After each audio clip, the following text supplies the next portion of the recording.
A space for us. Un espacio para nosotras. Un espace pour nous. Hello to you, wonderful listeners, and welcome back to A Space for Us, the For Us podcast where we spotlight inspiring activists and civil society leaders from around the world. This episode is part of the 6th edition of the March With Us campaign for gender justice, where throughout the month we highlight powerful voices advancing equality, accountability, and transformative change. I'm Borso Tao, and happy to be here. Today, I'm joined by Martina Kabisama from Tanzania, a seasoned human rights defender and feminist leader with more than 30 years of experience in civil society, election observation, and global advocacy.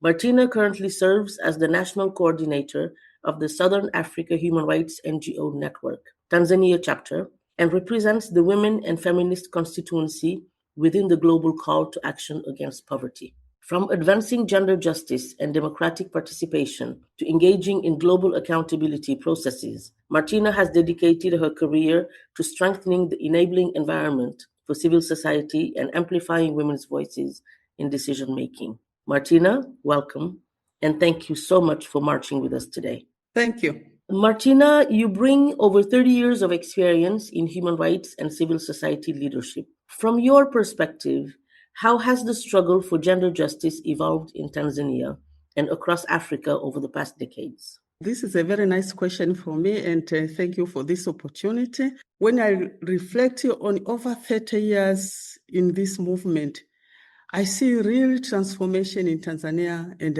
across Africa. In the early years, our struggle was about visibility and a voice, challenging patriarchal norms that exclude women from leadership, decision-making, and even from claiming their rights. We work to bring issues like gender-based violence, girls' education, and the women political participation into public discourse.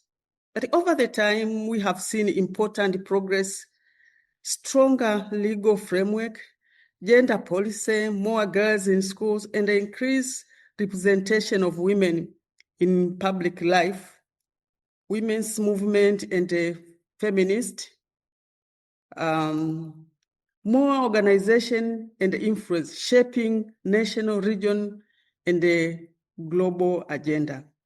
But progress hasn't been linear. Structure inequalities, economic exclusion, harmful practice, and shrinking civic space still hide full gender equality. So this progress is very slow, slow. What has evolved most is the shift from seeking inclusion to demand transformation. But today, Africa feminists are pushing for systematic change, economic justice, accountability, climate justice, and protection of civic space. So while the struggle continues, it is irreversible. Women's voices are stronger, more connected, and are more powerful than ever before. And that gives me hope for the future of gender justice in our region. As a representative of the women and feminist constituency within GCAP, what does feminist leadership mean to you in practice, especially in civic and political spaces that have historically excluded women? For me, feminist leadership in practice is about transforming power, not just occupying it, not just taking a space, but to transform that power. In civic and political space that have historically excluded women, feminist leadership means showing up authentically, but also working to dismantle the structural barriers that kept women out in the first place. It's about shifting systems, culture, and decision-making processes so they become inclusive, accountable, and just. In my role, representing the women and the feminist constituents within the Global Call to Action Against Poverty, meaning GCAP, feminist leadership means amplifying grassroots women's voice, especially those most marginalized, and ensuring their life realities shape policies, advocacy, and the global accountability process. So practically, it looked like creating safe and enabling space for women activists, mentoring and resourcing young feminist leaders, challenging patriarchal norms with our own institution, advocating for gender-responsive governance and budget, and defending civic space and the right of women human rights defenders. So it also means leading differently with the collaboration, empathy, interconnections, and collective care rather than hierarchy and exclusion. Because feminist leadership is not just about women in the power, it is about refining power itself. And when that happens, civic and political space don't just include women, they work better for everyone. Thank you. Social protection is central to your advocacy. Why do you consider social protection systems a feminist issue? And how do they directly impact women's economic independence and dignity in Tanzania and globally? Social justice is crucial. Let me give you an example. When I see social justice as a very crucial, looking the health insurance, education issues, even sometimes we from Africa extending to the agriculture and the climate justice. The big issue here is where the priority of funding go. Does it go to the place where the citizen or the community can have the rights to justice? Or where does funds of our governments go? Sometimes, in many cases, it is claimed that there is no funds. But when there is war, you find funds are there. So what is our priority? Is it keeping peace in our societies so that funds can go to sustain its people in social justice?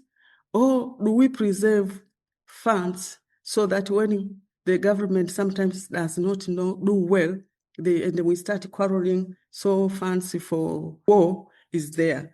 To me, social justice, I don't take it far from the injustice. I don't take it far from the gender-based violence, because where the social justice is not there, is very easy violence to erupt. And when violence erupts, the funds will no longer go for the social justice implementation. It will go to manage the violence. And that sometimes, even though we say that we are managing peace, that is a misuse of funds.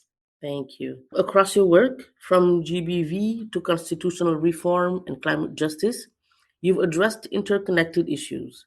Why is it important to approach gender justice through an intersectional lens, particularly in African contexts?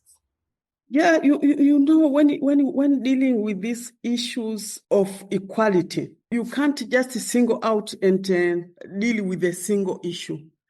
There is a multiple functions which you have to make sure that all things goes together. So from my experience working across issues from gender-based violence to constitutional reforms and the climate justice, I've learned that inequality is layered and interconnected.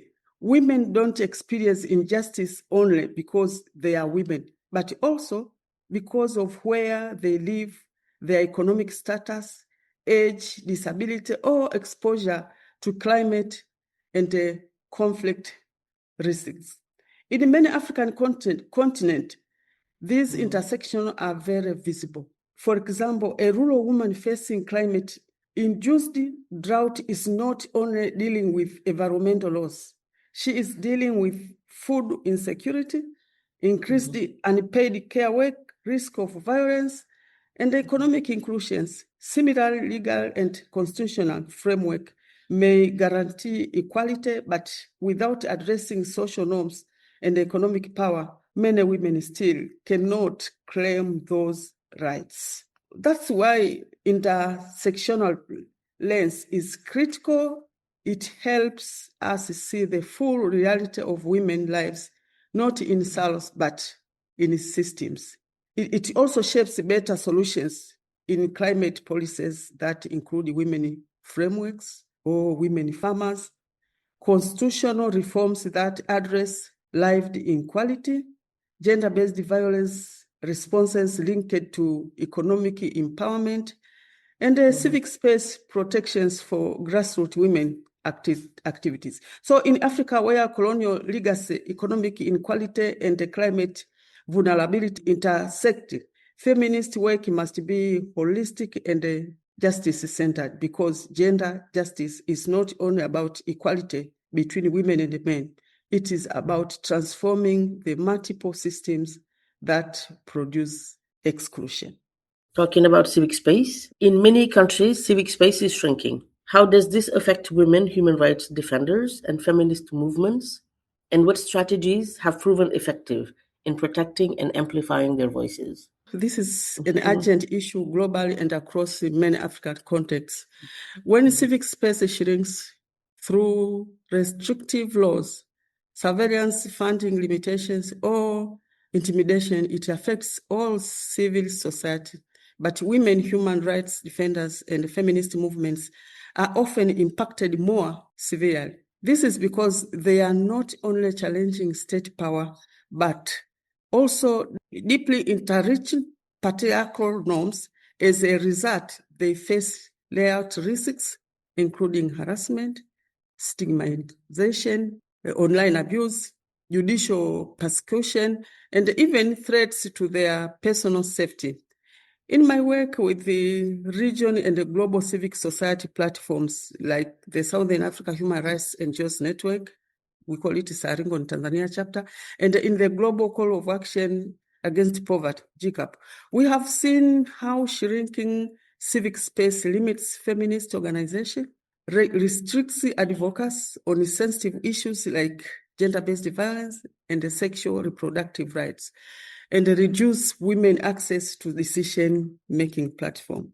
But we also see powerful resistance and innovation effective strategies, including building strong feminist and civil society coalitions, investing in protection and the well-being of women defenders, women rights defenders, and using digital platform for advocacy and storytelling, engaging regional and global accountability mechanism, promoting feminist funding and resource mobilization, as I've said on the case of social justice, and documenting violation and amplifying them international, because a lot is happening, but sometimes we fail to document and we lose the facts on the ground.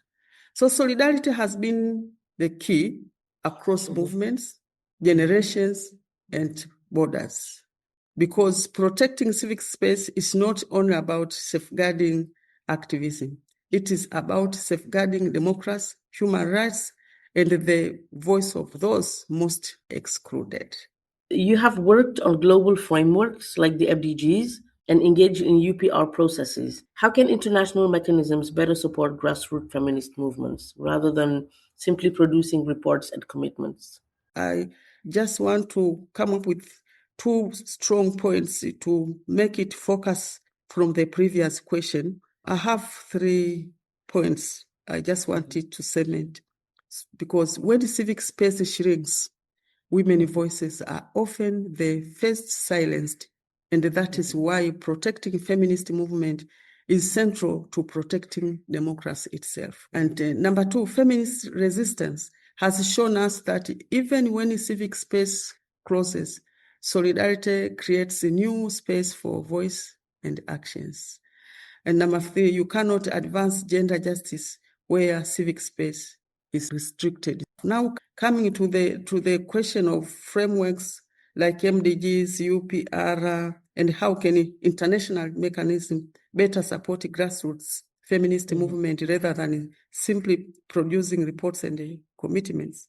Anyone working at the intersection of global policy and the local realities, having engaged in a global framework like the Millennium Development Goals, that is MDG, and the accountability process such as the Universal Periodic Review under the United Nations Human Rights Council, I've seen both the value and the limitation of international mechanism. On the positive side, these frameworks create global norms, visibility, and a pressure on government to commit to gender equality and human rights. They provide advocacy entry points for civil society and the feminist movement to influence policy. However, too often the process becomes report-driven rather than impact-driven, because most of the time our written reports are very good, while it doesn't reflect 100% what happens at the ground. So grassroots feminist organizations contributes evidence, testimonies, and the shadow reports, but may not see tangible change, resourcing, or protection on the ground. To better support grassroots movement, international mechanism must move beyond consultation to creation and resourcing. Practically, this means funding, reaching grassroots feminist group direct. It has to be assured. Protecting women, human rights defenders, engaging UN processes. That is very important to engage. Ensuring meaningful civil society participation, not tokenism. Translating global commitments into national implementation plans. We have to move together from up there to down and from down to up there. And strengthening follow-up and accountability at a country level. It also means valuing life experiences as expertise, not just technical reporting. Because sometimes reports are very technical, taking to the people at the grassroots, they don't know even what has been written, or if they are part of that report. Because global frameworks are most powerful when they amplify grassroots voices, not repress them. Thank you. You have worked extensively on elections and democratic governance. How would you describe the link between women's political participation and the overall quality of democracy? I've worked intensively, especially on election issues for many years. I can say since 1995, especially when my country became again for the multipartyism. At the core, election are about representation, voice, and power.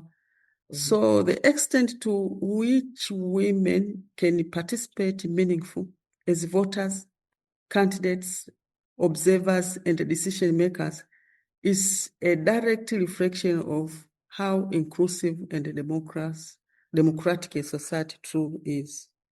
From my experience in election, is I've told you that I've been engaged in these issues since 1995, monitoring even election across Tanzania, Africa, and beyond. We have seen progress. More women are registering to vote, not like those years. Civic education has been improved, and we are engaged in making sure that we give civic and voter education. And the gender courts and the special seats, especially in my country, special seats, have opened door for women in political representation. However, significant barriers remains. First are structural and legal barriers, including limited access to campaign financing, unequal media coverage, and electoral system that don't always favor women's enter into competitive politics. Second are social cultural barriers, patriarch norms that question women leadership, gender stereotypes, and the heavy burden of unpaid care work that limits women time and mobility. The third issue is about political and electoral violence. Women candidates and activists often face intimidation, harassment, both offline and online, which discourages many from running or speaking out. We also see gaps in voter education, documentation, access, and safe participation for rural women, young women, and women with disabilities. So while elections can be powerful pathway to gender justice, they can also reproduce inequality if systems are not international inclusive. That's why gender responsive election observation, legal reforms, and the protection of women in politics are essential, not just for women's rights, but for the credibility and legitimacy of democracy itself. So because when women participate full, democracy becomes more representative, more accountable, and more just. Thank you. As we mark this year's March With Us campaign, what message would you share with young feminists and civil society leaders across Africa who are pushing for accountability, equality, and transformative change? To the young feminists and the civil society leadership across Africa, young voices, courage, and persistence matter more than our realization. The progress we see today from gender equality laws, women in leadership is built on the shoulders of activists who came before us, and now it is in our shoulders.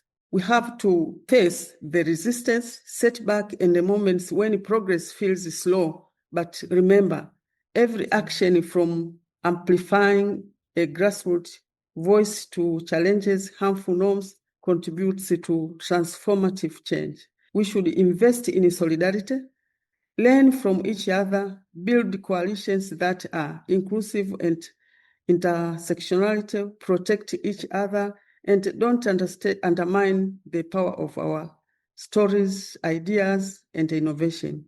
So we should influence policy, social norms, and ultimately the lives of millions.